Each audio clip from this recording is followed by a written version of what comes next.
مولانا doctor اعجاز نگری صاحب ہمارے ساتھ موجود ہیں۔ آپ ایک بہت برجستہ اور مستند و معتبر عالم دین ہیں، دینی علوم کو بہت گہرائی سے سمجھتے ہیں۔ ایک بین الاقوامی یونیورسٹی ہے، اس میں آپ محتمم ہیں، گویا میں یہ کہوں گا ڈین ہیں آپ اس میں، اور اسلامی علوم کے سینئر استاد بھی ہیں۔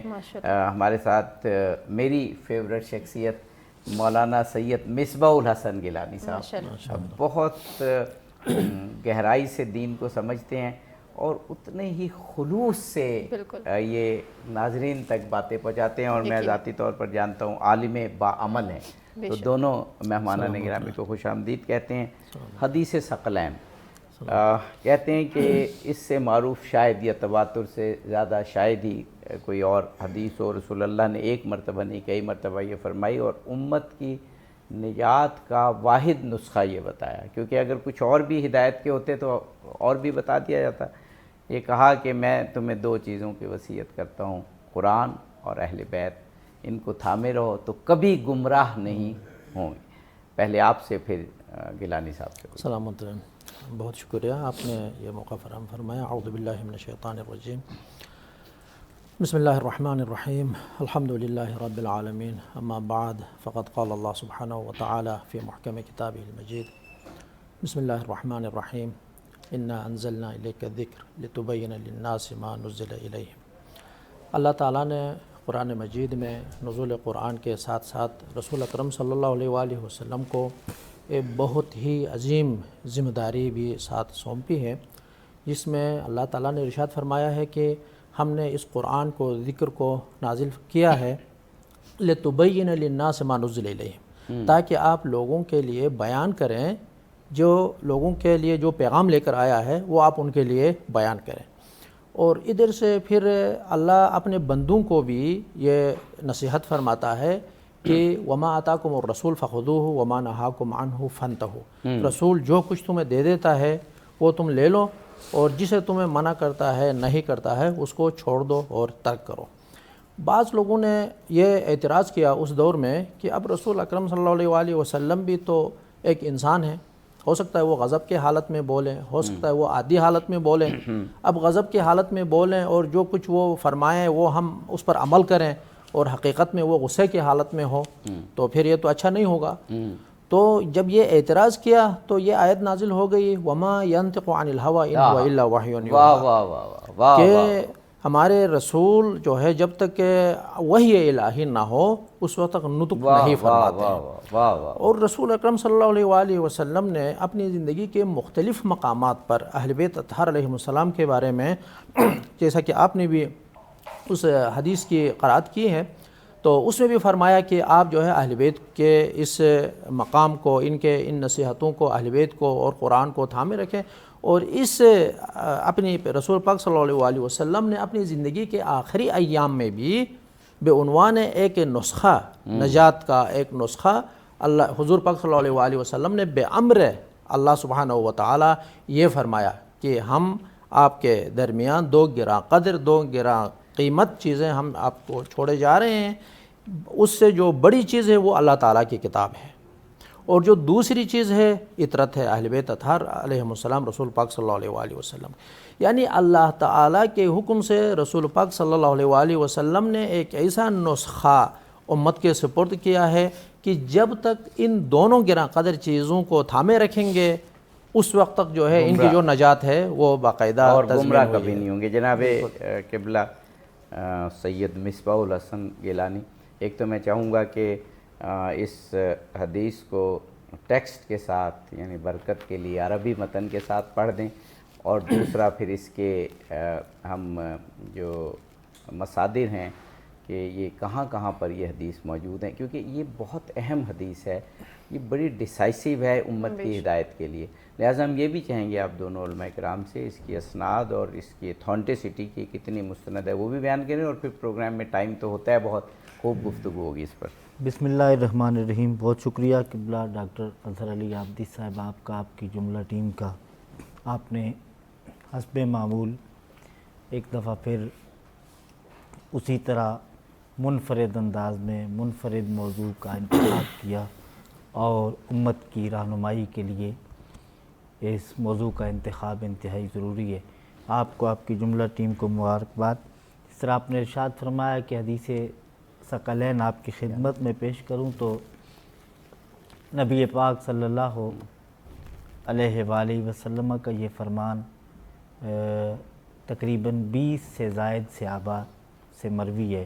20 سے زیادہ، ماشاء اللہ۔ 20 سے اور زائد یہ صحابہ کرام اور رضوان ایسی اللہ کم تعالیٰ احادیث ہوتی ہیں جو، ورنہ بہت سی احادیث ہیں جو ایک صحابی تک پہنچتی ہیں، بہت سی 2، بہت سی 3، لیکن یہ میں ایک عالم دین سے سن رہا تھا کہ من کنت مولا ہو فہذا علی مولا والی حدیث، اور یہ حدیث اتنے زیادہ صحابہ کرام سے آئی ہے کہ شاید ہی کوئی اور کچھ اور احادیث ہوں۔ میں تھوڑا اس کی وضاحت اس لیے کر رہا تھا کہ مجھے معلوم ہو رہا تھا کہ کہیں ہمیں وقفے پہ جانا ہے، تو میں چاہ رہا کہ عربی متن درمیان میں نہ ٹوٹے، وقفے کے بعد انشاءاللہ۔ ناظرین بریک کے بعد حاضر ہوتے ہیں، کنٹینیو کرتے ہیں۔ جی ناظرین، مرحبا افطار ٹرانسمیشن میں وقفے کے بعد ایک مرتبہ پھر سے آپ کو کہیں گے خوش آمدید۔ عابدی صاحب، ہم نے علامہ صاحب کو روکا تھا۔ جی حدیث ثقلین جو بہت معروف حدیث، رسول اللہ نے کیا فرمایا اس میں، جناب مولانا سید مصباح الحسن غیلانی صاحب فرما رہے ہیں۔ بسم اللہ الرحمن الرحیم۔ قبلہ عابدی صاحب، میں حدیث ثقلین کے بارے میں عرض کر رہا تھا کہ تقریباً 20 سے زائد رسول اللہ صلی اللہ علیہ وآلہ وسلم کے صحابہ سے یہ مروی ہے۔ تقریباً ان روایات میں سے ہے کہ جو تواتر تک پہنچتی ہیں، اور حدیث متواتر یعنی وہ اس بلند پائے کی حدیث ہے کہ جس کے ہر طبقے میں راوی ایسے ہوں کہ جن کا جھوٹ پر جمع ہونا محال ہو، صحیح، ایسے راوی۔ اور صحابہ کرام رضوان اللہ تعالیٰ علیہ مجمعین، 20 سے زائد جو صحابہ سے مروی ہے، ان میں سے صحیح مسلم کی حدیث کا متن آپ کی خدمت میں عرض کر رہا ہوں۔ نبی پاک علیہ السلام کا فرمان ہے، عن زید بن ارقم قال قام رسول اللہ صلی اللہ علیہ وآلہ وسلم یوما فینا خطیبا بماء یدعا خما بین مکہ والمدینہ فحمد اللہ وثنى علیہ فوعظ وذکر ثم قال اما بعد الا ایھا الناس فانما انا بشر یوشک ان یأتی رسول ربی فاجیب وانا تارک فیکم ثقلین اولہما کتاب اللہ فیہ الہدی والنور فخذوا بکتاب اللہ واستمسکوا بہ فحث علی کتاب اللہ ورغب فیہ ثم قال واہل بیتی اذکرکم اللہ فی اہل بیتی اذکرکم اللہ فی اہل بیتی اذکرکم اللہ فی اہل بیتی۔ حضرت زید بن ارقم فرماتے ہیں کہ محبوب کریم صلی اللہ علیہ وآلہ وسلم ایک دن خطبہ دینے کے لیے کھڑے ہوئے غدیر خم کے مقام پر۔ نبی پاک علیہ السلام نے ارشاد فرمایا کہ ممکن ہے مجھے میرے رب کی طرف سے پیغام آئے اور میں واپس چلا جاؤں۔ پھر محبوب کریم صلی اللہ علیہ وآلہ وسلم نے ارشاد فرمایا کہ میں تم میں 2 بھاری چیزیں چھوڑ کے جا رہا ہوں، انا تارکن فیکم ثقلین، تم میں بھاری چیزیں چھوڑ کے جا رہا ہوں۔ ان میں سے پہلی اللہ کی کتاب ہے، اس میں ہدایت ہے اور نور ہے، اسے مضبوطی سے تھامو اور مضبوطی سے پکڑو۔ نبی پاک علیہ السلام نے کتاب اللہ کے بارے میں ترغیب دی۔ پھر فرمایا وَأَهْلُ بیتی، اور میرے آل بیت۔ پھر 3 بار نبی پاک صلی اللہ علیہ وآلہ وسلم نے فرمایا اذکرکم اللہ فی اہل بیتی، میں اپنے آل بیت کے بارے میں تمہیں اللہ کی یاد دلاتا ہوں۔ اس کا خوبصورت معنی شارحین نے کیا ہے کہ اس کا معنی یہ احذرکم اللہ فی اہل بیت، میں تمہیں اپنے آل بیت کے بارے میں اللہ سے ڈراتا ہوں۔ 3 بار نبی پاک علیہ السلام نے فرمایا۔ اس حدیث کو مختلف کتب حدیث میں ذکر کیا گیا ہے، جن میں آپ کی خدمت میں عرض کروں کہ صحیح مسلم میں کتاب فضائل الصحابہ میں فضائل علی ابن ابی طالب میں اس حدیث کو ذکر کیا گیا ہے۔ پھر حضرت امام احمد بن حنبل رضی اللہ تعالی عنہ نے اپنی مسند میں ذکر کیا ہے، اور امام احمد بن حنبل کی وہ مسند ہے کہ اب دیکھیں حدیث میں اس شخص کا وہ مقام ہے کہ جو سند کی حیثیت خود رکھتے ہیں۔ مثلا بخاری میں 4000 سے کچھ روایات ہیں، لیکن اس میں صحیح بھی ہے، ضعیف بھی ہیں، حسن بھی ہیں، حسن لذاتہ ہی لغیر ہی ساری ہیں۔ لیکن امام احمد بن حنبل حدیث میں اس محدث کا نام ہے کہ جس نے کی مسند میں 27,000 روایات ہیں واہ اور جن میں سے کوئی روایت بھی موضوع نہیں ہے. یہ حضرت امام احمد بن حنبل کا کمال ہے. پھر امام احمد بن حنبل کے علاوہ اس روایت کو لالکائی نے شرح اصول اعتقاد اہل سنت میں ذکر فرمایا ہے. اسی طرح بیکی نے سنن کبریٰ میں اس روایت کو ذکر فرمایا. اس کے مختلف الفاظ کے ساتھ تقریباً 41 سے زائد طرق اس کے محدثین نے جمع بھی فرمائے ہیں. اب قابل غور بات یہ ہے کہ جو نبی رحمت صلی اللہ تعالی علیہ وآلہ وسلم نے ارشاد فرمایا کہ میں تم میں 2 بھاری چیزیں چھوڑ کے جا رہا ہوں، اس سے ان چیزوں کی قدر و قیمت پتہ چلتی ہے. بے شک کہ ایک چیز جس طرح حضرت فرما رہے تھے کہ نبی پاک علیہ الصلوۃ والسلام کا فرمان کے بارے میں، تو میں آپ کی خدمت میں عرض کروں کہ حجیت حدیث پہ محدثین نے پوری کتابیں لکھی ہیں صحیح. اور اصول جاننے والے لوگ جانتے ہیں کہ اس حدیث کا مقام کیا ہے. ہم صرف یہ بات کہتے ہیں کہ حدیث میں ہے، لیکن اصول جاننے والے لوگ تمام مکاتب فکر جن کو پڑھتے ہیں اصولوں کو، ان میں پڑھتے ہیں کہ ابتداءً پڑھتے ہیں کہ وحی کی 2 قسمیں ہیں، ایک وحی مطلوب ہے، ایک وحی غیر مطلوب. بے شک. اب وحی مطلوب تو قرآن ہے اور غیر مطلوب وحی کون سی ہے؟ کہا وہ رسول اللہ کے فرامین حدیث مبارک ہیں.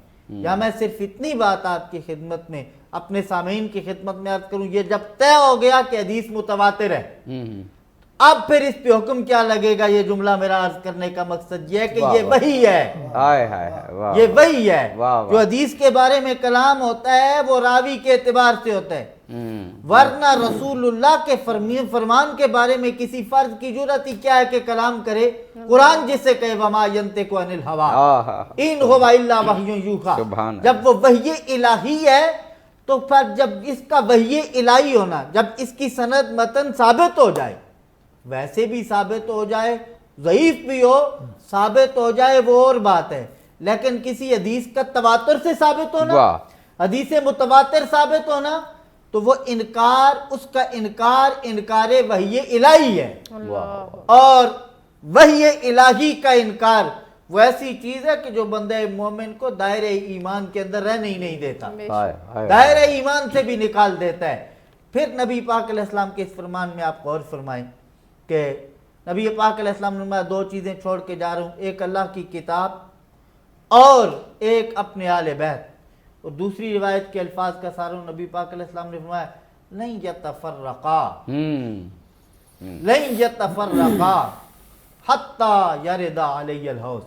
اس میں قرآن مجید کی فضیلت کو تو سب مانتے ہیں، لیکن اس حدیث میں جو یہ ذکر کیا گیا کہ لن یتفرقا، یہ دونوں جدا نہیں ہوں گے، اس سے آل بیت رسول کی اس عظمت کے بارے میں نبی پاک علیہ السلام نے ارشاد فرمایا جو زمانے کے لیے قابل غور ہے. فرمایا زمانے والوں جانو آل محمد کا مقام کیا ہے، جو ہر وقت حوض کوثر تک قرآن کے ساتھ رہنے والے ہیں، وہ آل محمد. کیا بے بات ہے، شک، سبحان بے اللہ شک، سبحان اللہ. سبحان اللہ. میں عموماً کہتا ہوں اس عروج کی مدحت اور گفتگو کے بعد جی بالکل تو پھر اس کی ٹکر کی چیز نظم میں ہو سکتی ہے، ایسے ہی ہے. کیونکہ آج پھر کے شاعر نعتخواں جو ہے ان کا تعارف کرائیں. جی جی قاری جی محمد اشتیاق صاحب ہمارے ساتھ موجود ہیں. خوش آمدید کہتے ہوئے آپ سے گزارش کریں گے کہ بارگاہ رسالت مآب صلی اللہ علیہ وآلہ وسلم میں ہدیہ عنایت پیش کریں. روک لیتی ہے آپ کی نسبت، تیر جتنے بھی ہم پہ چلتے ہیں، یہ کرم ہے حضور کا ہم پر، آنے والے عذاب ٹلتے ہیں، یہ کرم ہے حضور کا، ورنہ وہی برتے ہیں جولیاں سب کی،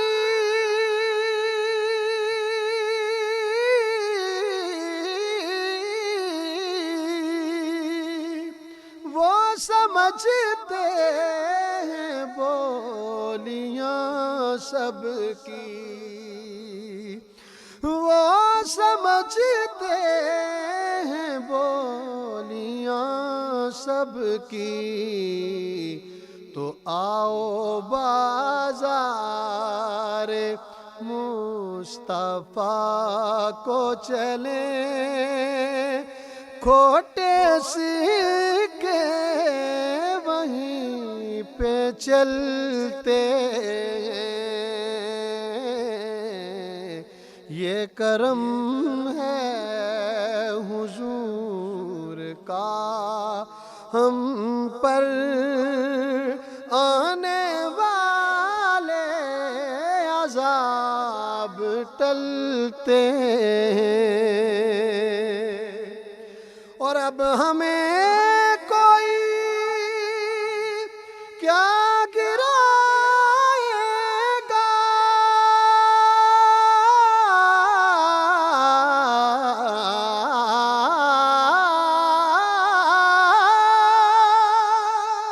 ہر سہارا گلے لگائے گا، ہر سہارا گلے لگائے گا، کیونکہ ہم نے خود کو گرا لیا ہے وہاں، گرنے والے جہاں سنبھلتے ہیں، ہم نے خود کو گرا لیا ہے وہاں، گرنے والے جہاں سنبھلتے ہیں، یہ کرم ہے حضور کا ہم پر، آنے والے عذاب ٹلتے ہیں۔ سبحان اللہ، سبحان اللہ، سبحان اللہ۔ خوبصورت نعت، اور ابھی اس نعت کا جو کانٹینٹ کہ یہ رسول پاک ہی کی ذات ہے کہ جن کے ذریعے ہم پر کرم نازل ہوتا ہے، رسول پاک ہی کی ذات ہے کہ جن کے ذریعے اللہ کی رحمت برستی ہے۔ اور اگر ہم اپنی زندگیوں کو دیکھیں تو ہم تو اگر کائنات میں دیکھیں تو یہ تو ہماری زمین ایک ذرہ بھی نہیں ہے، اور اس زمین کے اندر ہماری کیا حیثیت ہے، لیکن اس مقام پر ہم پہنچتے ہیں کہ جہاں پر ساری دنیا ہمیں سنتی ہے، ہمیں دیکھتی ہے، اور علماء کرام موجود ہیں جن سے دنیا ہدایت پاتی ہے۔ یقیناً ایسا ہی ہے۔ عادی صاحب بریک کا کہا جا رہا ہے، ناظرین ایک بریک کے بعد حاضر ہوتے ہیں، یہیں سے کنٹینیو کریں۔ جی ناظرین، مرحبا افطار ٹرانسمیشن میں وقفے کے بعد ایک مرتبہ پھر سے آپ کو کہیں گے خوش آمدید۔ جی عابدی صاحب۔ جی ڈاکٹر صاحب بات فرما رہے تھے کہ جو میں نے عرض کیا کہ جو مختلف متون ہیں، یعنی متن ہیں مختلف جگہوں پر، تو ان میں ظاہر ہے ایک سے زیادہ جگہ حدیث ہے تو کہیں کچھ نہ کچھ تو فرق ہوگا، لیکن آپ نے بڑی خوبصورت بات کی کہ معنوی تواتر ایک ہے، اور جب سب احادیث کو ملاتے ہیں تو لفظی تواتر بھی ایک ہی بنتا ہے، لیکن اس سے بھی آپ نے خوبصورت بات یہ کی کہ جو اس حدیث کا پہلا جملہ ہے یہ تو ہر جگہ ہے، اور پہلے جملے میں تمام بات موجود ہے۔ جی فرمائیے۔ جی اسی طرح ہی ہے، اور شروع میں نے جس آیت شریفہ کی تلاوت کرنے کا شرف حاصل کیا، اس میں اللہ تعالیٰ ارشاد فرما رہا ہے کہ وَأَنزَلْنَا إِلَيْكَ الذِّكْرَ لِتُبَيِّنَ لِلنَّاسِ مَا نُزِّلَ إِلَيْهِمْ، یعنی رسول پاک کو ایک عظیم ذمہ داری سے اللہ تعالیٰ نواز رہا ہے کہ یعنی اس قرآن کو پڑھیں، چونکہ یہ لوگ تو سمجھیں گے نہیں، اسی لیے اب مثلا جو شخص کہتا ہے کہ مطلب اہل بیت سے صرف محبت کرنے کی ضرورت ہے، تو ان سے ہم پوچھتے ہیں کہ اگر قرآن کافی ہے، یعنی بس قرآن کو تھامنا ہے، تو پھر قرآن میں کہا ہے کہ صبح کی 2 رکعت آپ نماز پڑھیں، ظہر کی 4، عصر کی 4، مغرب اور عشاء کی 4۔ بس اللہ تعالیٰ نے کلیات بیان فرمایا ہے قرآن مجید میں، لیکن اس کی تبیین اور تشریح حضور پاک صلی اللہ علیہ وسلم نے فرمائی ہے۔ زکوٰۃ وآتوا الزکات فرمایا ہے، لیکن زکوٰۃ 40 درہم کے لیے 1 درہم دے دیں، کہاں فرمایا ہے؟ وہ کہتے ہیں تواتر سے پتہ ہے ہمیں، کیونکہ تواتر کہاں اس سے؟ وقت سے 2.5% لوگ دے رہے ہیں، رسول اللہ کے زمانے سے اب تک لوگ 2.5% زکوٰۃ دے رہے ہیں۔ نہیں، رسول اللہ نے کہاں سے لایا؟ جی بس یعنی رسول اللہ کے پاس ایک اتھارٹی ہے کہ قرآن کی تشریح اور تبیین فرماتے ہیں۔ ہاں یہ بات صحیح ہے۔ اگر قرآن مجید کی تبیین ضرورت نہیں ہے تو پھر رسول اکرم صلی اللہ علیہ وسلم نے نعوذ باللہ پھر یہ کیوں امت کے یہ سپرد بہت فرمایا؟ آپ نے اہم بات ان لوگوں کے مقابلے میں کی کہ ٹھیک ہے تواتر سے تو چل رہا ہے، لیکن رسول اللہ نے پہلی دفعہ بتایا تو ہوگا نا ہاں کہ جو زکوٰۃ کہاں سے لایا ہے؟ 2.5% ہاں قرآن میں تو ہمیں نظر نہیں آ رہا ہے۔ بہت بہت اچھی، ہاں، بہت اچھی۔ اور اس کے علاوہ ہمارے پاس اور بھی روایات ہیں جو اہل بیت اطہار علیہم السلام کے بارے میں اسی حدیث ثقلین کا ہم معنی ہمیں بتا رہا ہے۔ یہ حدیث سفینہ ہے، حضور پاک صلی اللہ علیہ وسلم نے فرمایا کہ مثل اہل بیتی کمثل سفینۃ نوح من رکبها نجا ومن تخلف عنها غرق فہوا۔ تو پس جو میری مثال کشتی نوح علیہ السلام کی طرح ہے، جو اس پر سوار ہوگا نجات پائے گا۔ تو پس اہل بیت اطہار علیہم السلام کے دامن تھامے بغیر فلاح اور کامیابی اور رستگاری ممکن نہیں ہے۔ بے شک بے شک بے شک۔ کلام کی جانب میرا خیال آپ بڑھنا چاہ رہی ہیں۔ بالکل ایسے ہی ہے۔ قاری محمد اشتیاق صاحب بسم اللہ کیجیے۔ یہ ناز یہ انداز ہمارے نہیں ہوتے، یہ ناز یہ انداز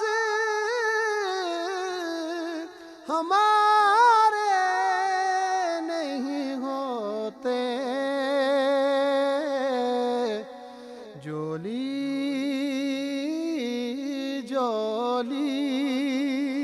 میں اگر ٹکڑے تمہارے نہیں ہوتے، جولی میں اگر ٹکڑے تمہارے نہیں ہوتے، اور ہم جیسے نکموں کو گلے کون لگاتا، ہم جیسے نکموں کو گلے کون لگاتا،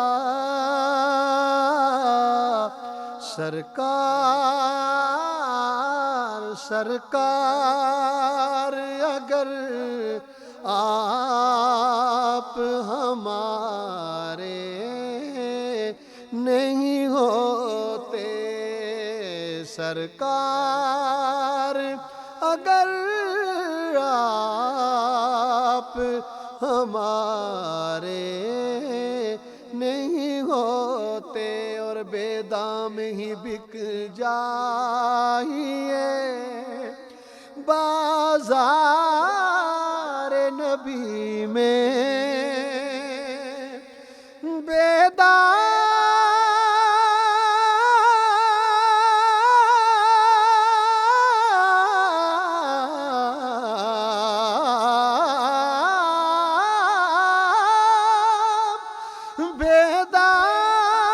ہی بک جائیے بازار نبی میں،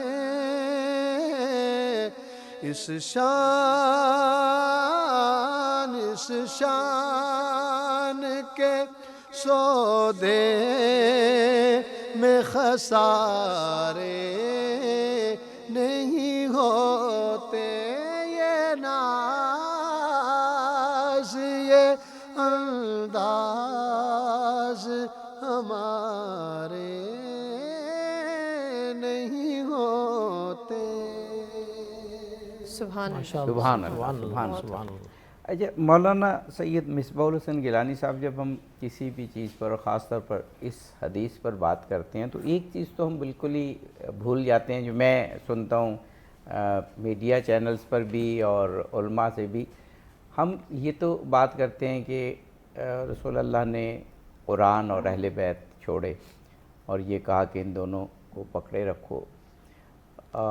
اس میں جو مین چیز ہے وہ ہدایت ہے، یعنی ہم نے ہدایت لینی ہے۔ اچھا اس کو ہم بھول جاتے ہیں، کہیں ہم اس بحث میں پڑ جاتے ہیں کہ قرآن اور اہل بیت یہ دونوں چھوڑے ہیں، یا ایک سے ہدایت چھوڑی ہے، ایک سے محبت چھوڑی ہے، یا اللہ حضل کے راوی کون ہے، متواتر نہیں ہے۔ لیکن جو اس میں بنیادی نقطہ ہے کہ دونوں چھوڑے ہیں۔ تو کوئی ایک کو بھی چھوڑے گا، اگر کوئی قرآن کو بھی چھوڑ دے گا تو اس کا مطلب ہے رسول اللہ نے کہا ہدایت نہیں ملے گی۔ اگر قرآن بھی چھوڑ دیا اور اہل بیت چھوڑ دی تو پھر بھی ہدایت نہیں ملے گی۔ تو مرکزی نقطہ ہدایت ہے کہ ہم نے ہدایت حاصل کرنی ہے، اور ہدایت جب تک روب عمل نہ ہو، یعنی ہمارے اعضاء و جوارے سے وہ ہدایت جاری نہ ہو، تو اس خالی ہدایت لینے کا بھی کوئی فائدہ نہیں۔ بے شک۔ قبلہ عابدی صاحب آپ نے بہت ایک اہم بات کی طرف توجہ دلائی ہے۔ بہت کم لوگ ہیں کہ اللہ تعالیٰ نے جنہیں یہ بصارت اور یہ خیال دیا ہے کہ وہ اس بات پہ غور کریں، لکھنے والوں میں بھی پڑھنے والوں میں بھی۔ صحیح۔ حضرت قاضی ثناء اللہ پانی پتی مظہری علیہ رحمہ نے تفسیر مظہری میں ایک بات لکھی ہے اسی ضمن میں کہ نبی پاک علیہ السلام نے فرمایا میں تم میں دو چیزیں چھوڑ کے جا رہا ہوں، ایک کتاب اور ایک اپنے آل بیت۔ اب ایک دوسری روایت میں ایک کتاب اور سنت کے الفاظ ہیں، اس پہ حضرت قاضی بیگ کی وقت قاضی ثناء اللہ پانی پتی نے رحمۃ اللہ علیہ نے جو بات کی ہے وہ قابل غور بات ہے۔ بتائیں کہ یہ کتاب کے ساتھ آل بیت کو چھوڑنے کی وجہ کیا ہے؟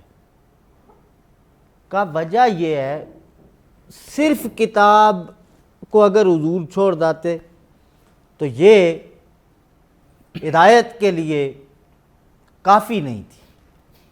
کافی و وافی اس لیے نہیں تھی کہ کتاب خاموش ہے، بولتی نہیں ہے کتاب۔ میں اس کے ساتھ اگر سنت ہوتی تو سنت بھی خاموش، کا ایسا ہونا چاہیے تھا کہ جو اس کتاب کو سمجھانے والا ہو، واہ واہ واہ واہ، وہ اہل بیت رسول ہیں۔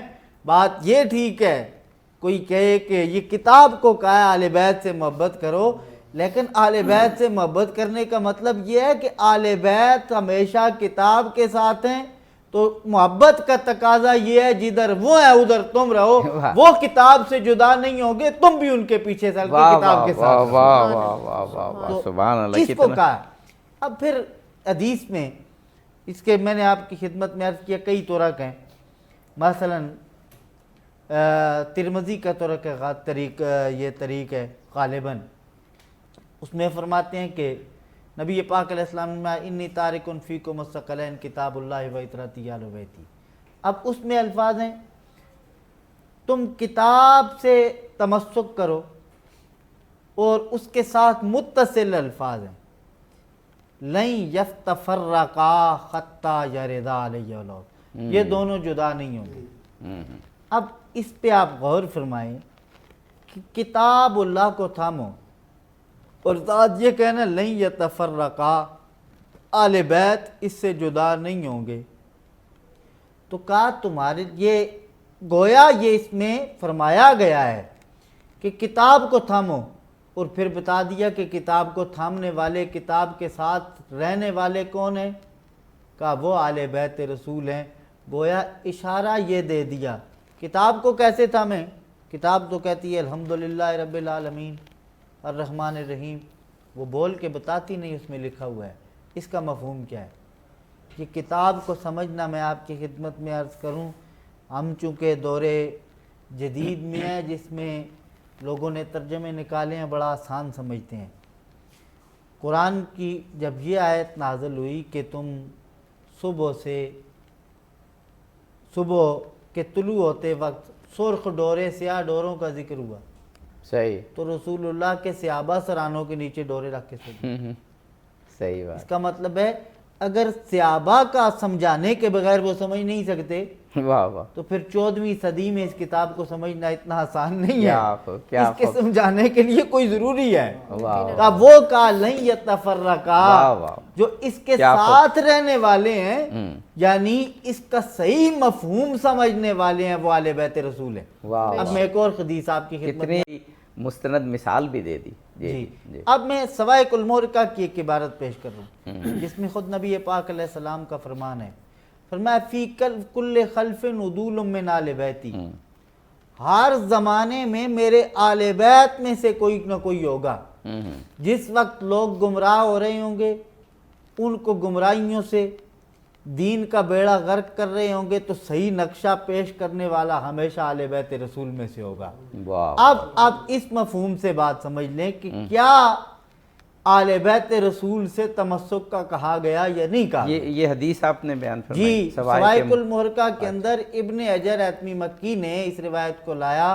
محبوب کریم علیہ السلام نے فرمایا فی کل خلف، اور وہ جو نقشہ جس وقت دین کا بدل رہا ہوگا تو صحیح نقشہ جو پیش کر کے امت کو ہدایت اور صراط مستقیم بتانے والا ہوگا وہ آل محمد میں سے ہوگا. میرا خیال ہے اس سے واضح اور اس سے صاف عبارت اور حدیث تو کوئی اور ہو نہیں سکتی.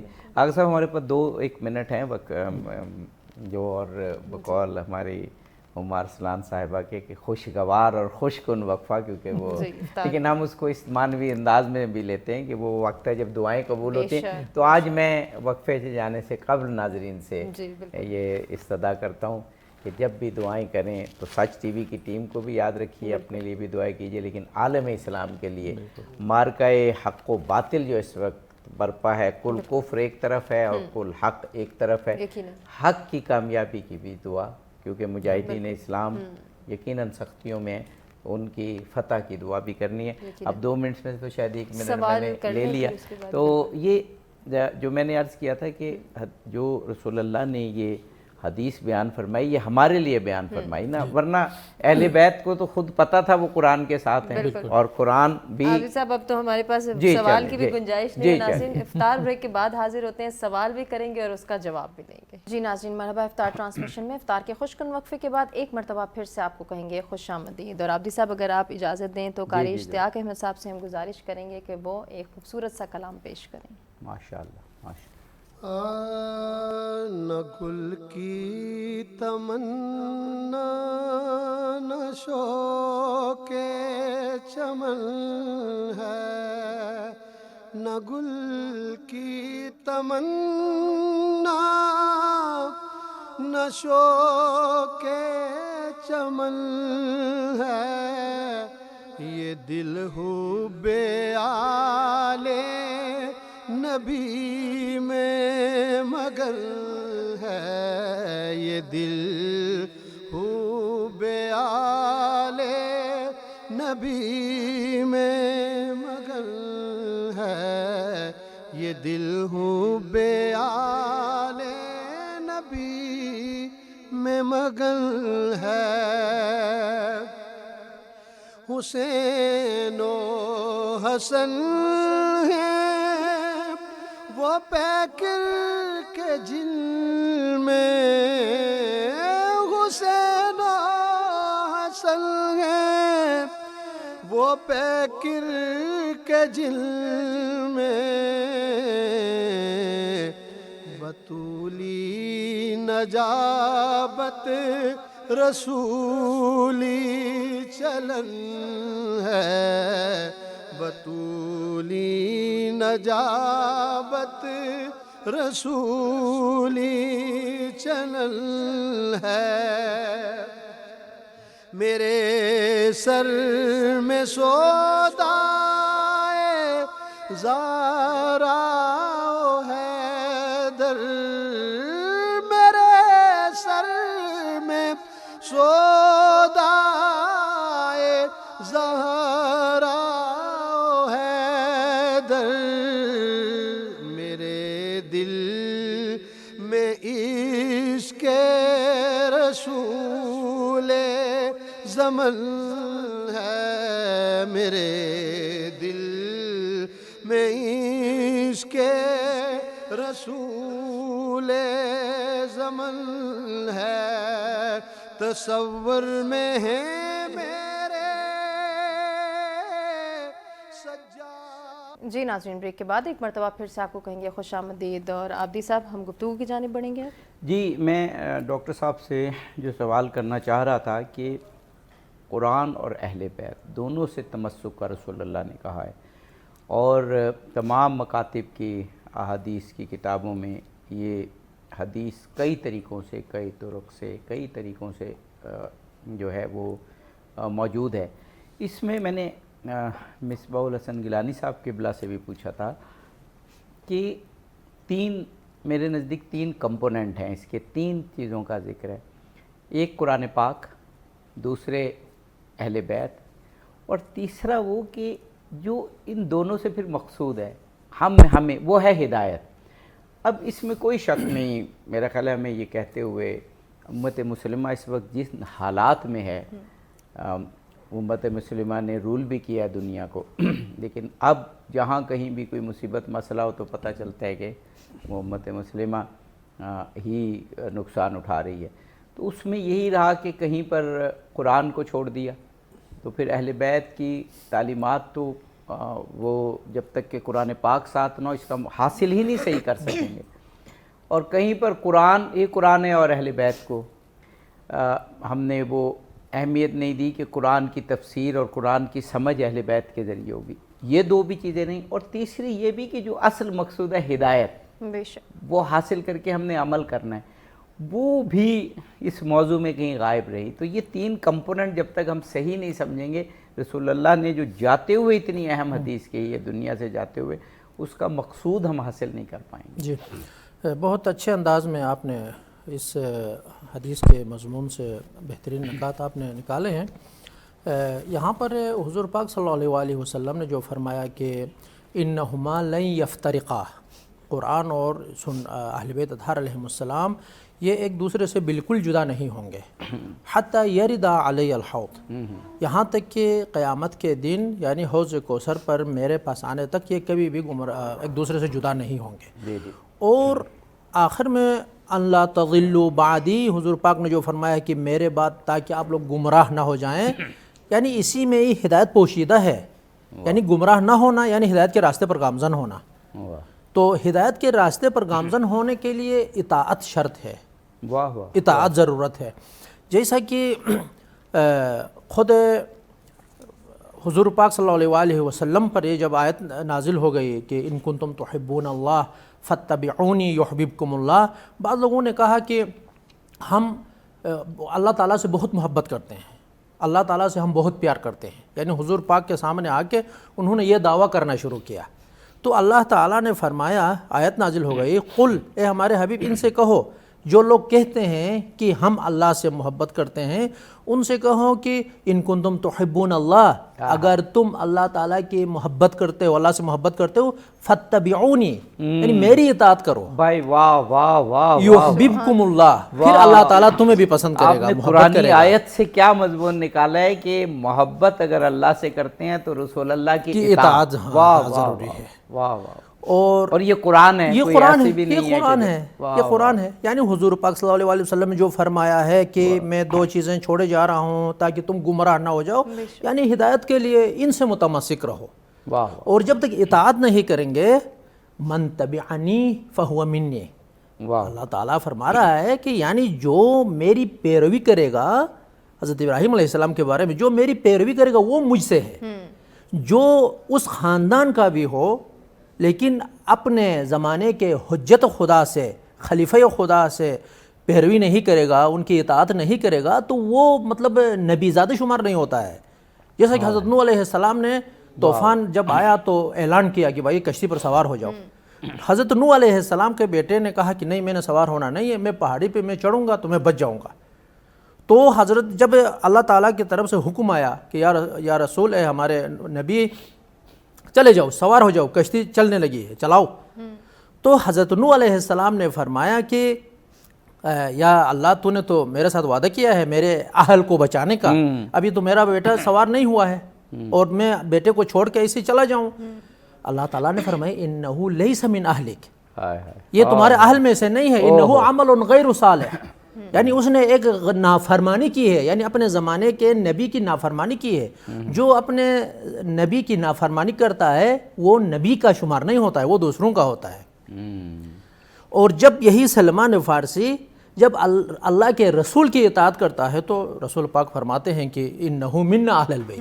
واہ واہ حضرت سلمان کے بارے میں فرماتے ہیں یہ ہم میں سے ہے، لیکن نوح نبی کے بیٹے کے بارے میں کہا جاتا ہے کہ نہیں یہ تمہارا اہل نہیں ہے. کیوں؟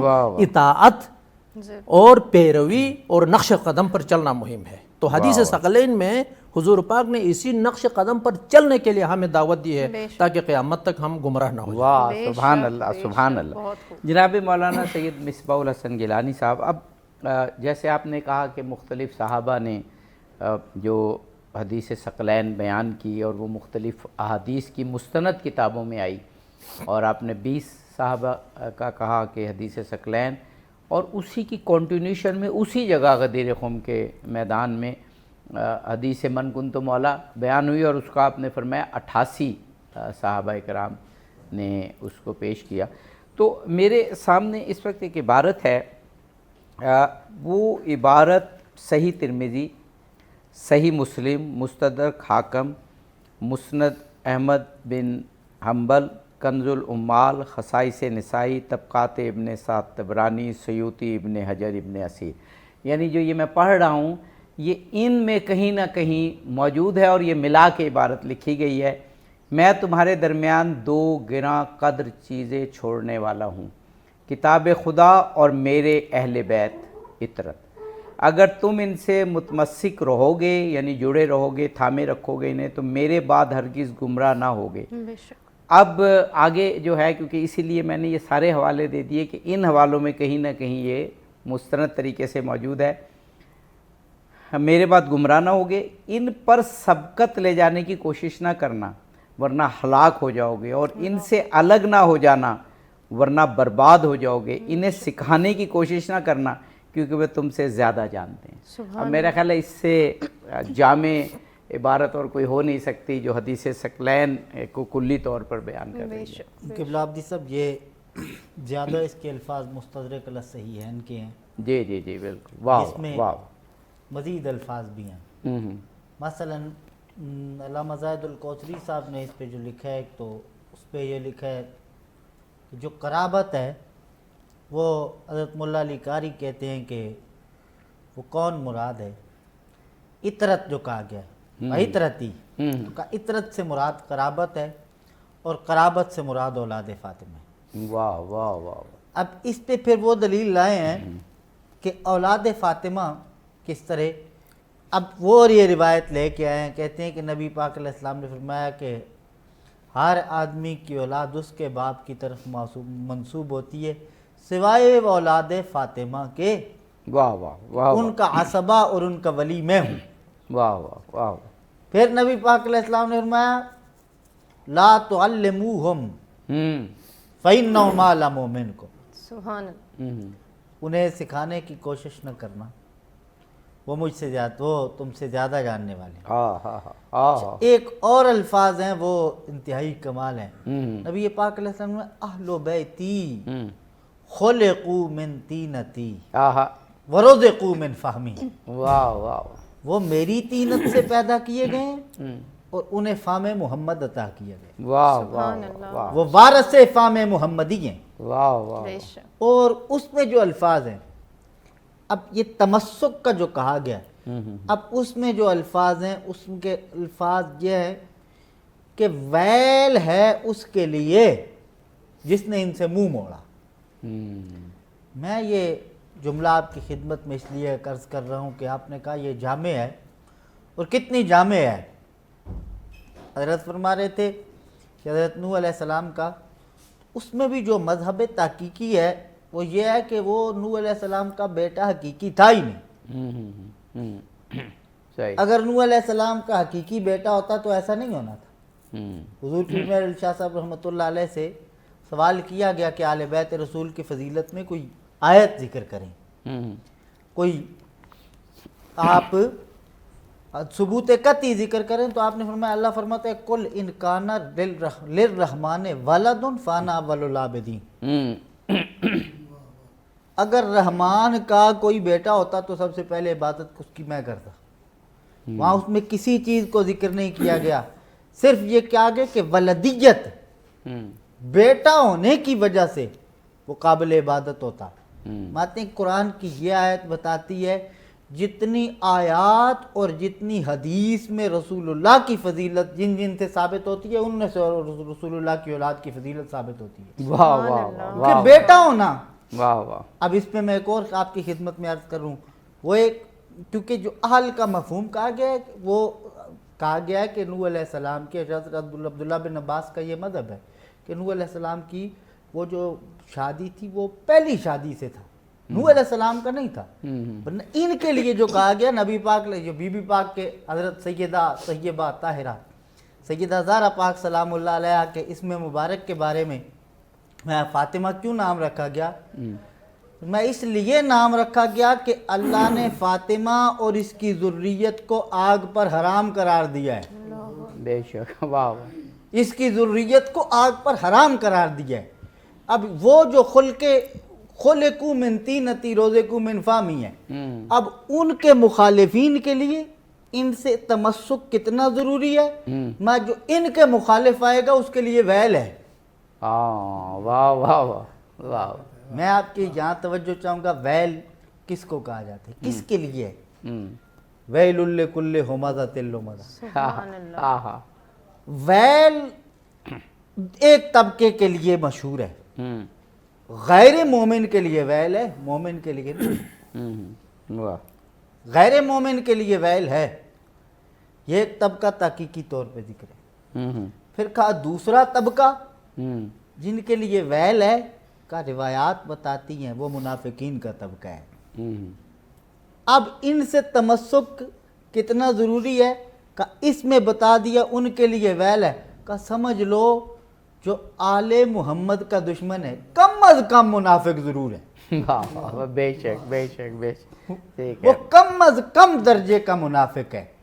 اب یہاں جو اس کا مولا علی کے لیے تو وہ بھی آئی نا, مولا علی کے لیے تو واضح ہے کہ خود نبی پاک علیہ السلام نے, یہ ترمذی کی صحیح حدیث ہے, حضور نبی پاک علیہ السلام نے یا علی لا یحبک الا مومن ولا یبغضک الا منافق. اور یہاں میں آپ کی خدمت میں عرض کروں کہ حضرت نبی پاک علیہ السلام کے ایک صحابی ہیں, وہ فرماتے ہیں کننا نبور اولادنا, سعد بن عبادہ وہ بات کہتے ہیں کننا نبورو اولادنا بحب علی ابن ابی طالب, میں ہم اپنی اولادوں کی پہچان کرتے تھے.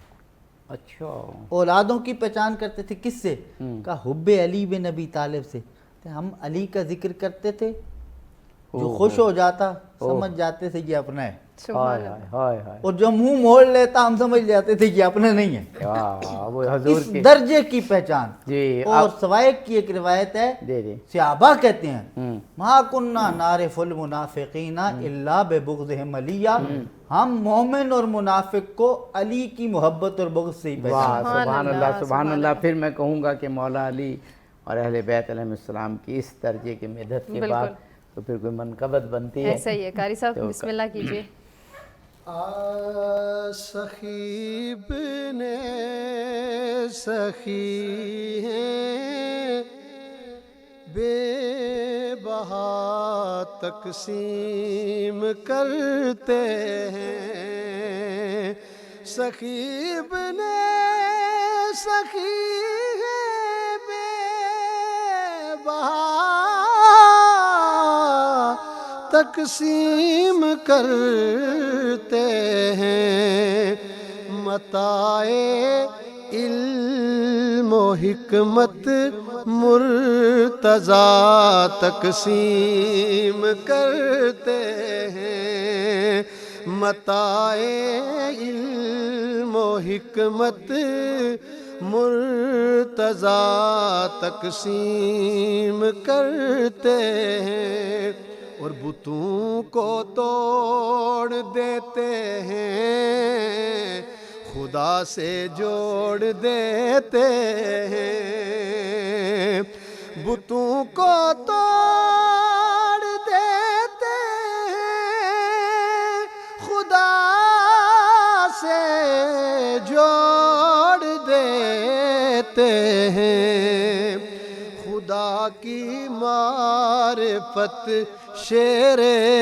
خدا تقسیم کرتے ہیں, خدا کی معرفت شیر خدا تقسیم کرتے ہیں، اور کٹا کر دست و بازو کو دیا پیغام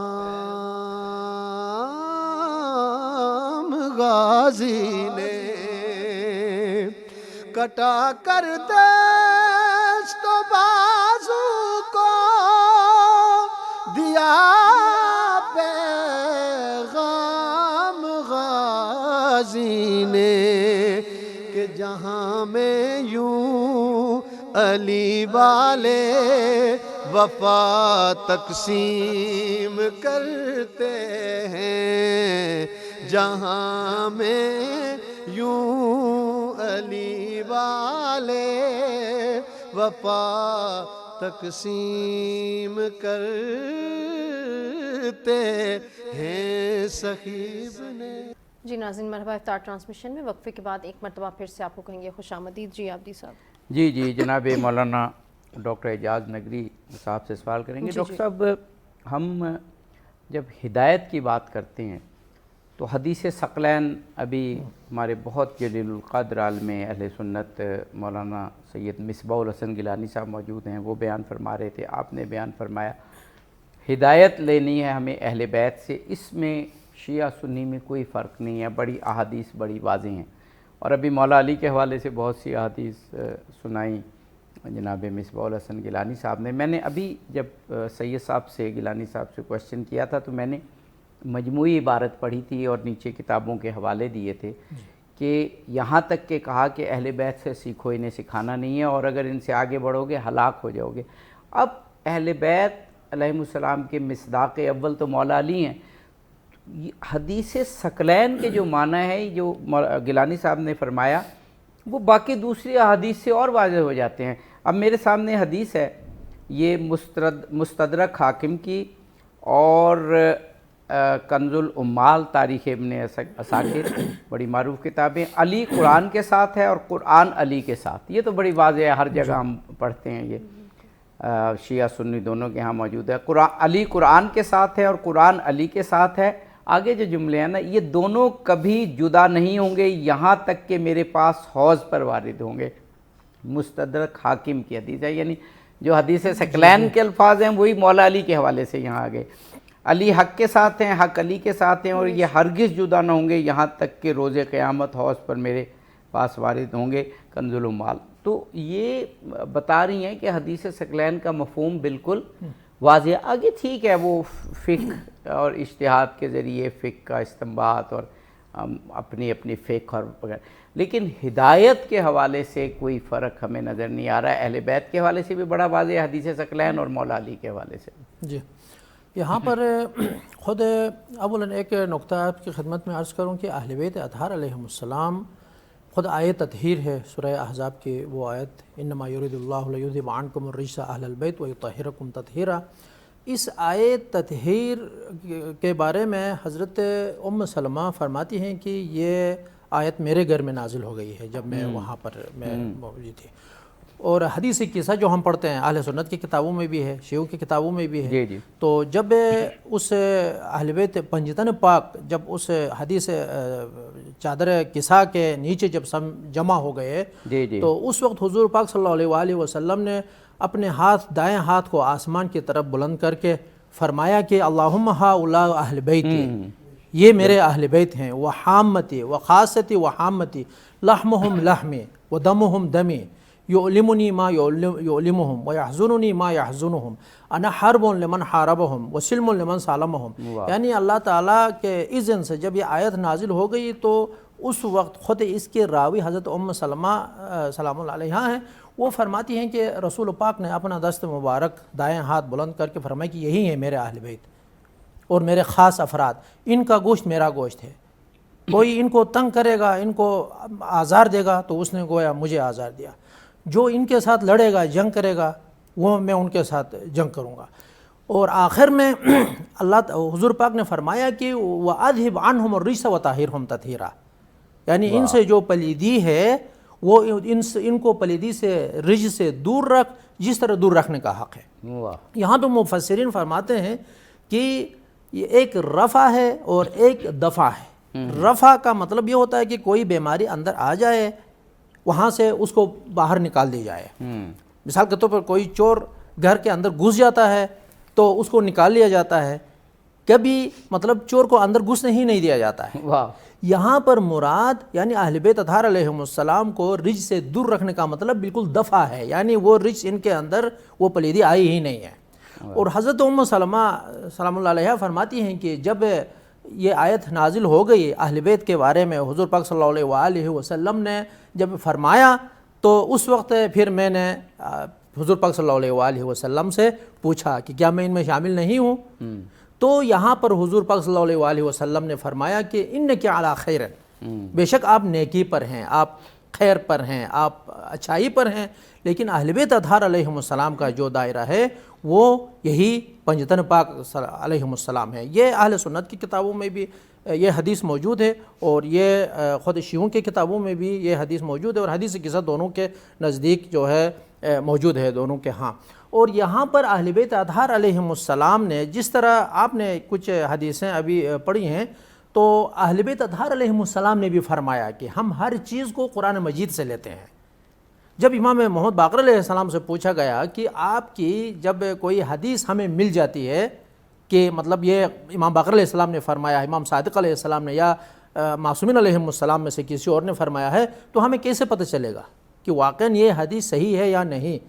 امام محمد باقر علیہ السلام نے فرمایا کہ ہماری حدیث کو، جو حدیث ہم سے منسوب آپ کو مل جاتی ہے، اس کو قرآن مجید کے ساتھ ٹیلی کریں، یعنی ما وافق القرآن فخذوہ وما خالفہ فاضربوہ علی الجدار، یعنی جو قرآن کے ساتھ موافق اور سازگار ہو سمجھ لیں کہ وہ بات ہم نے کی ہے، وہ حدیث ہماری ہے۔ صحیح۔ جو قرآن مجید کے مخالف ہو اس کو دیوار پہ مارو۔ کیوں؟ اس لیے کہ یہ قرآن اہل بیت اطہار علیہ السلام کے گھر پہ اتر گیا ہے، اور قرآن کے جو راسخون فی العلم، جو علم قرآن کے بارے میں علم راسخ رکھتے ہیں، قرآن کے باطن کو اور ظاہر سے آگاہ ہیں، وہ اہل بیت اطہار علیہ السلام ہیں۔ تو پس یہاں پر حدیث ثقلین میں جو مصادیق ہیں وہ اہل بیت اطہار علیہ السلام سے مراد یعنی پنجتن پاک ہیں اور ان کے جانشینان۔ جی بے شک۔ جناب مولانا سید مصباح الحسن گیلانی صاحب، مفہوم جو اس حدیث ثقلین کا وہ آپ فرما رہے تھے کہ اس کو بھی بڑا واضح بتانا چاہیے کہ اس کے مفاہیم، اس کے مصادیق کیا ہیں، فرمائیے گا۔ قبلہ عابدی صاحب انتہائی خوبصورت گفتگو فرما رہے تھے۔ مجھے اس سے ان کی ایک بات سے یاد آیا کہ وہ حضرت ام المومنین سیدہ ام سلمہ کی روایت پیش فرما رہے تھے کہ جس میں حضرت جناب ام سلمہ سلام اللہ علیہ نے حضور کی زوجہ ہیں، حضور کی گھر والی، تو اس میں جب یہ پوچھا گیا تو نبی پاک علیہ السلام نے فرمایا کہ ان کے بارے اللہم ہؤلاء اہل بیتی۔ یہاں جو آل بیت رسول کی عظمت سیدی سرکار پیر مہر علی شاہ صاحب نے ذکر فرمایا، وہ انتہائی کمال کا نقطہ ارشاد فرمایا۔ اللہم ہؤلاء، یہاں اس میں اشارہ کے ساتھ اسناد کیا گیا، جی بے شک۔ تو اس میں اشارہ کے ساتھ کسی چیز کی طرف اسناد کرنا وہ کس چیز کا فائدہ دیتا ہے؟ وہ یہ علم بلاغت ہے۔ فرماتے ہیں یہ اس چیز کا فائدہ دیتا ہے، کسی چیز کی طرف اس میں اشارہ کے ساتھ اسناد کرنا یہ اس بات کی خبر دیتا ہے کہ جن خوبیوں کا مالک میرا مشار علیہ ہے وہ خوبیاں کسی اور میں نہیں ہیں۔ واہ واہ واہ، جیسے وہ آپ فرما رہے تھے من کنتو مولاہو فہذا علی، وہاں پر بھی اشارہ ہے۔ اللہم ہؤلاء اہل بیتی۔ واہ، میں اب دیکھیں حضور کے چچا ہیں، خاندان والے ہیں، بیویاں ہیں، گھر والی ہیں، وہ اہل بیت ہیں، لیکن اب اس میں جو جس طرح آیا مودت میں حضرت عبداللہ بن عباس نے پوچھا تھا من قرابتو کہ ہؤلاء الذین وجبت علینا مودت، یہ کون ہے جن کی مودت ہم پہ واجب کی گئی ہے؟ کہا مودت واجب کی گئی، وہ جانتے تھے میں چچا ہوں، چچا کا بیٹا ہوں، جی جی، وہ جانتے تھے بیویاں گھر والی ہیں، وہ اہل بیت ہوتی ہیں، باقی خاندان بھی۔ حکم جو ہے مودت کا، اس کا مطلب ہے جن کے لیے مودت کی گئی ہے وہ سارے نہیں ہیں، واہ وہ سارے نہیں ہیں. واہ کہا اللہم ہاؤلاء اہل بیتی، ہاں ہیں باقی بھی لیکن آل بیت میں سے جو شان و عظمت ان کی ہے وہ کسی کی نہیں ہے. کیا بات. اب اس میں بھی آپ تمسک پہ اور وہ بھی جو عبداللہ ابن عباس والا تو پھر رسول اللہ نے پنجتن پاک کے نام لیے اس میں. علی کیوں و فاطمہ و ابناہما، واہ وہ علی ہیں، وہ بی بی پاک ہیں، وہ حسنین کریمین ہیں. واہ. اب یہاں جو حضرت نے بات فرمائی میں اس کی طرف آپ کی حدیث، یہ تمسک کتنا ضروری ہے. اور جو ویل والی بات میں نے آپ کی خدمت میں عرض کی، اب اس سے دیکھیں یرید اللہ لیذھب عنکم الرجس اہل البیت. کیا شان ہے آل محمد کی کہ باقی سب کے لیے حکم یہ ہے کہ وہ طہارت حاصل کریں. واہ واہ واہ واہ. وہ طہارت حاصل کرے. حکم ہے کہ تم رجس سے دور رہو، تم نے رجس سے دور رہنا. کہا یہ جدا ہیں کیسے؟ لیذھب عنکم الرجس، تم وہ رجس کو حکم ہے کہ ان کے قریب ہی نہ آئے. اب تمسک کا کہا یعنی یہ گیا اللہ کا ارادہ ہے، اللہ کا حکم ہوگا. واہ. اللہ کا ارادہ. وہ یہاں تو آپ حد ہو گئی. اور میں انما امرہ اذا اراد شیئا ان یقول له کن فیکون. اس کا ارادہ ہمارے ارادے کی طرح نہیں ہوتا، اس کا ارادہ ہی کسی چیز کے ہونے کی دلیل ہے. کہا لیذھب عنکم الرجس، اس کا ارادہ ہے، بس ہو گیا. کہ بس کسی نے سادے سے لفظوں میں یہ مفہوم بیان کیا تھا کہ قرآن کی یہ آیہ تطہیر ہے گواہ، وہ رجس ہے جو آل محمد سے دور ہے. سبحان اللہ، بے شک بے شک. وہ رجس ہے جو کہ اللہ کا ارادہ ہے رجس دور ہوگا، جی. تو جو اہل بیت سے دور ہے وہ رجس ہے. واہ رجس، واہ. اس کا رجس ہونا متعین ہے جو آل محمد کے قریب نہیں آتا. اب اس پہ جو حدیث ثقلین پہ حضرت قاضی ثناء اللہ پانی پتی علیہ الرحمہ نے ایک بات کی ہے، اشار النبی الی اہل البیت. نبی پاک علیہ السلام نے اپنے اہل بیت کی طرف اشارہ کیا. کہا کیا اشارہ کیا؟ وہ اشارہ فرماتے ہیں یہ کیا، فرمایا کانا قطب الارشاد کمالات الولایت کانا علی علیہ السلام. میں اشارہ کر دیا، فرمایا جو ولایت کے قطب مدار ہیں وہ مولا کائنات ہیں اور اس درجہ ہیں، قطب ارشاد ہیں، اس درجہ ہیں. فرماتے ہیں اس طرح کہ ما بلغ احد من الامم السابقۃ درجۃ الولایت الا بتوسط روحہ علیہ السلام ثم کان بتلک المنصب الائمۃ الکرام ابناؤہ الی الحسن العسکری وعبد القادر الجیلی. فرماتے ہیں کہ پھر اس درجہ ہیں کہ سابقہ امتوں میں سے بھی اگر کسی نبی کے ولی کو ولایت نصیب ہوئی ہے تو ان سے بھی. واہ واہ. کہا ان سے تمسک کتنا ضروری ہے، کہا ان سے تمسک کتنا ضروری ہے. کیا خوبصورت بات کی ہے قاضی مدری نے. میں ہم تو چیز ہی کیا ہیں، بہت بات کی بات ہیں. سابقہ امتوں میں سے بھی اگر کسی کو قرب خدا ملا ہے تو مولا علی کے وسیلے سے ملا ہے. سبحان اللہ. مولا علی کے وسیلے سے ملا. یہاں عبداللہ بن عباس کی روایت میں نہ عرض کروں تو وہ بات مکمل نہیں ہوگی. اسی کے تحت گایا عبداللہ بن عباس رضی اللہ تعالیٰ نے فرماتے تھے وقت مرگ بھی اللہم انی اتقرب الیک بولایت علی ابن ابی طالب. یا اللہ جانا ہے لیکن کیسے جاؤں؟ علی کی محبت کو، علی کی ولایت حضرت کا عبداللہ ابن عباس نے اپنے آخری وقت میں دعا کی. ہمارے ایک اور بڑے قابل قدر عالم دین نے ایک پروگرام میں یہ پڑھا تھا، غالباً انس بن مالک کی یہ روایت ہے کہ حضرت عبداللہ ابن عباس نے مرتے وقت یہ کہا کہ علی کے صدقے میں اے اللہ میں حق پر واپس جاؤں اور جان کرنی ہو. تو آپ یقیناً میں کہتا ہوں کہ گزارش کرنا چاہ رہے ہیں، کیا خوبصورت گفتگو ہے. اور اب یقیناً مولا علی کی کوئی منقبت یا جو بھی چاہیں آپ کلام. جی جی. تاجدار ولایت ہیں مولا علی، تاجدار ولایت ہیں مولا علی. ان کے فضل و کرامت کی کیا بات ہے،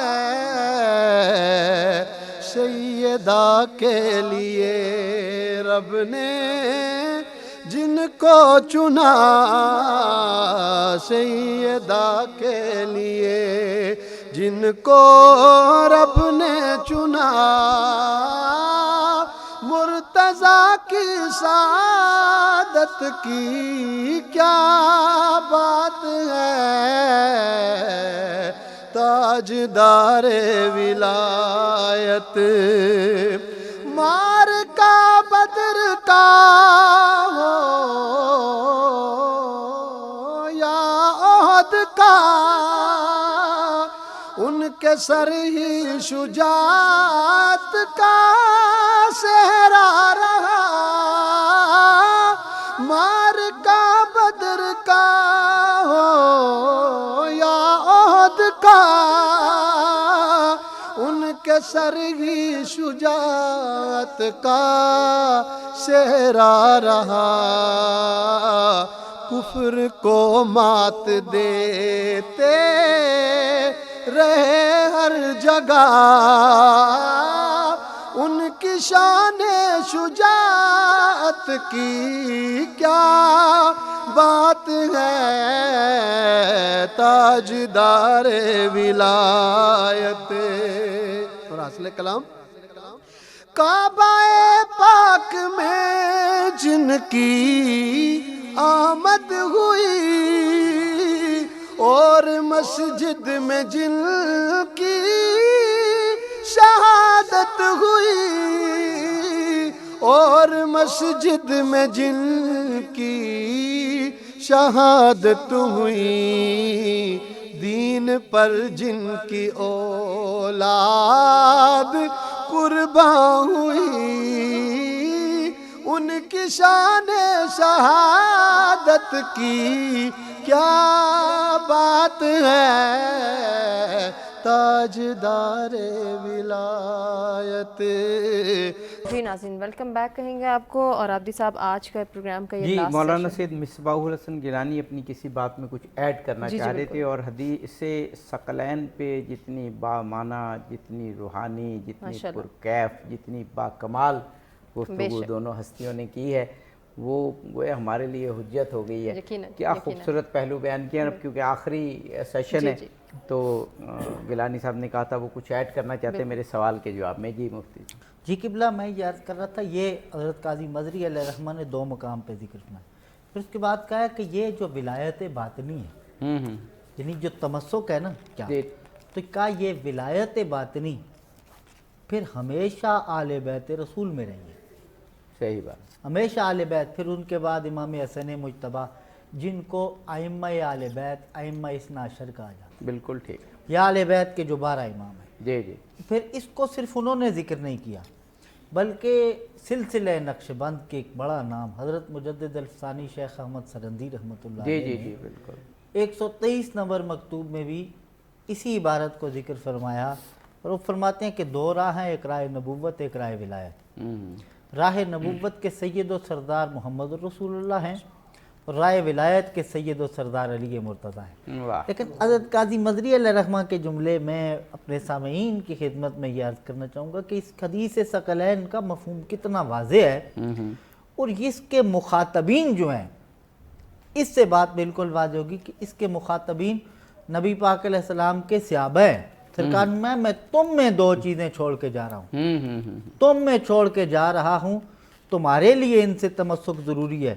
تو یہاں کتنا بڑا لمحہ فکریہ ہے، اگر صحابہ سے یہ ضروری ہے صحابہ کے لیے کہ ان سے تمسک کریں، تو ہمارے لیے کتنا ضروری ہے، واہ واہ واہ واہ، ہمارے لیے کتنا ضروری ہے، اور صحابہ نے اس پہ کتنا عمل کیا۔ آپ صحابہ کرام میں سے دیکھیں، کسی صحابی کو کوئی بھی مشکل آئی، مشکل کشائی کے لیے مولا علی کے پاس گئے، کوئی شک کوئی شک۔ حضرت عمر فاروق رضی اللہ تعالیٰ عنہ کو دیکھیں، وہ اتنے مشکل کشائی کے لیے مولا علی کے پاس گئے کہ ان کا وہ جملہ فرماتے ہیں لولا علی لہلک عمر، ہاں بالکل صحیح، اگر علی نہ ہوتے تو عمر ہلاک ہو جاتا، بالکل۔ اور لولا علی لہلک عمر، اور ایک مقام پہ ان کی جو دعا ہے، اب کس مقام پہ بندہ وہ دعا کرتا ہے کہ جہاں گزارا کسی کے بغیر نہ چلتا ہو، وہ کہتا ہے یہ نہ ہو تو میں نہ ہوں۔ حضرت عمر فاروق کہتے ہیں یا اللہ ایسا وقت عمر کو زندہ نہ رکھنا، مشکل تو آئے مشکل کشائی کے لیے علی مرتضیٰ نہ ہو۔ ہمارے لیے اب یہ ہمارے لیے، میں اپنے سامعین کی خدمت میں عرض کروں گا کہ گویا وہ بھی ہمیں صحابہ بھی بتا رہے ہیں کہ جن سے تمسک ضروری ہے وہ رسول اللہ کی اولاد ہے، ان کا طریقہ ہمارے لیے اپنانا اتنا ضروری ہے۔ اب وہاں ایک اور بات میں مختصر آپ کی خدمت میں عرض کروں، فرماتے ہیں سابقہ امتوں میں بھی، یعنی آدم علیہ السلام سے لے کر کے عیسیٰ علیہ السلام تک، یعنی کوئی بھی ولی علی کی مہر کے بغیر نہیں بنا۔ واہ، ولی ہو آدم کی امت کا، مہر علی کے در سے لگے گی۔ کیا بات ہے، کیا عیسیٰ علیہ السلام تک ہاں، کسی بھی ولی کا امتی، اس سادے سے لفظوں میں اس کا کسی نے کیا خوبصورت مفہوم بیان کیا تھا کہ علی ورگا زمانے تھے، ہاں ہے، کوئی ویر کوئی پیر وکاسن، واہ واہ علی باج محمد دا کوئی ویر واہ وکاسن۔ واہ واہ، سبحان اللہ سبحان اللہ۔ جناب مولانا، پورے پروگرام کو وائنڈ اپ کرنے کے لیے 2-1 منٹ ہیں آپ کے پاس۔ اب یہ تو اس پروگرام سے واضح ہو گیا کہ اس حدیث کے متن میں، حدیث ثقلین کے اس کے مفہوم میں بیان کرتے ہوئے محدثین میں، علماء تشیع میں، علماء اہل تسنن میں کوئی فرق نہیں ہے۔ تشریحات میں، تعبیرات میں، فقہ کی کوئی سیکنڈری لیول پہ یا علم کلام میں کوئی سیکنڈری لیول پہ اختلافات ہو سکتے ہیں، وہ بھی ترجیحات ہو سکتے ہیں، لیکن اہل بیت کی محبت، ان کی اطاعت اور ان کی اطاعت کے بغیر کسی اور طرف چلنا، اس کا کوئی تصور دونوں عالم اسلام کے کسی مکتب میں بھی نہیں۔ تو گویا حدیث ثقلین اتحاد امت کے لیے ایک بہترین محور ہے۔ جی ماشاءاللہ، سبحان اللہ۔ اتحاد امت خود حضور پاک صلی اللہ علیہ وسلم، اہل بیت اطہار علیہم السلام وحدت کے محور تھے یہ خود بھی، اور اہل بیت حضور پاک صلی اللہ علیہ وسلم نے خود فرمایا ہے کہ آپ اہل بیت اطہار علیہم السلام سے آگے بھی نہ بڑھیں، پیچھے بھی نہ رہیں۔ المتقدم لکم مارق والمتاخر عنہم زاہق واللازم لہم لاحق۔ جو آگے بڑھے گا وہ دین سے نکل گیا، یعنی ان سے آگے بڑھ گیا، جو پیچھے رہ گیا وہ ہلاک ہو گیا، جو ان کے ساتھ رہے گا وہی لاحق ہو گیا، یعنی وہی ان تک پہنچ گیا۔ تو اہل بیت اطہار علیہم السلام نے فرمایا، جب اللہ تعالیٰ نے فرمایا کہ وَاعْتَصِمُوا بِحَبْلِ اللَّهِ جَمِيعًا وَلَا تَفَرَّقُوا، اللہ تعالیٰ کی رسی کو تھامے رکھو، مضبوطی سے تھامے رکھو، ایک دوسرے سے بالکل الگ ہونا نہیں ہے۔ یہاں پہ اہل بیت اطہار علیہم السلام نے فرمایا کہ نحن حبل اللہ الممدود من السماء الى الارض، یعنی آسمان سے زمین تک جو حبل ممدود، وہ رسی جو لٹک رہی ہے ہدایت کے لیے، وہ ہم اہل بیت اطہار علیہم السلام ہیں۔ آج کا جو دور ہے، جس مرحلے میں ہم مسلمان ہم گزر رہے ہیں، بہت حساس مرحلہ ہے۔ رسول پاک صلی اللہ علیہ وسلم جن کے خلاف میدان جنگ میں ہمیشہ لڑ رہے تھے، یہود کے خلاف، نصارہ کے خلاف، آج کا دور ایسا ہوا ہے کہ وہی لوگ اب مسلمان پر غالب آ رہے ہیں، مسلمانوں کے درمیان اختلاف ایجاد کرنے کی کوشش کر رہے ہیں۔ آج وحدت اور اتحاد کا دور ہے۔ اگر ہم حدیث ثقلین سے درست اور صحیح درس آج کے دور میں اگر ہم لینا چاہیں تو اہل بیت اطہار علیہم السلام کے نقش قدم پر اگر ہم چلتے ہیں تو آج امت کے درمیان اتفاق اور وحدت کی بہت اشد ضرورت ہے۔ آج ایران عالم کل ایمان کے طور پر کل کفر کے خلاف لڑ رہا ہے، لیکن کل کفر جو رسول اکرم صلی اللہ علیہ وسلم کو جنہوں نے مطلب آزار دیا، تکلیف دی، رسول پاک کو تنگ کیا، آج وہی ان کے امت کو تنگ کر رہے ہیں۔ آج امت کو چاہیے کہ وحدت مسلمین اور پیغمبر اسلام صلی اللہ علیہ وسلم کے نقش قدم پر، اہل بیت اطہار علیہ السلام کے نقش قدم پر چلتے ہوئے دشمن کے سامنے بالکل اتفاق اور اتحاد کے ساتھ۔ میرا خیال ہے کہ اس سے شاندار نوٹ پر پروگرام ختم نہیں ہو سکتا تھا کہ اس وقت حدیث ثقلین کو محور بناتے ہوئے مسلمان مکمل اتحاد اختیار کریں، کیونکہ باطل قوتیں جو اس وقت حق کے مقابل آئی ہیں وہ مسلمانوں میں افتراق اور انتشار پیدا کرنے کی کوشش کریں گی۔ حدیث ثقلین کے مفاہیم، اسلام کی تعلیمات اتحاد امت کی تعلیم دیتے ہیں۔ یقیناً ایسا ہی ہے۔ اپنے دونوں مہمان گرامی کا شکریہ ادا کرتے ہوئے ناظرین آپ سے اجازت لیں گے۔ جاتے جاتے قاری محمد اشتیاق صاحب سے گزارش کہ وہ دعائیہ کلام پیش کریں۔ ملتی ہے زمانے کو سوغات تیری زہرا، ملتی ہے زمانے کو، ملتی زمانے کو سوغات تیری زہرا کھاتا ہے زمانہ سب خیرات تیری زہرا کھاتا ہے زمانہ سب خیرات تیری زہرا ملتی ہے زمانے کو اخلاق و خصائل میں مشابہ تو نبی کے تھی اخلاق و خصائل میں مشابہ تو نبی کے تھی سرکار سے ملتی تھی عادات تیری زہرا سرکار سے ملتی تھی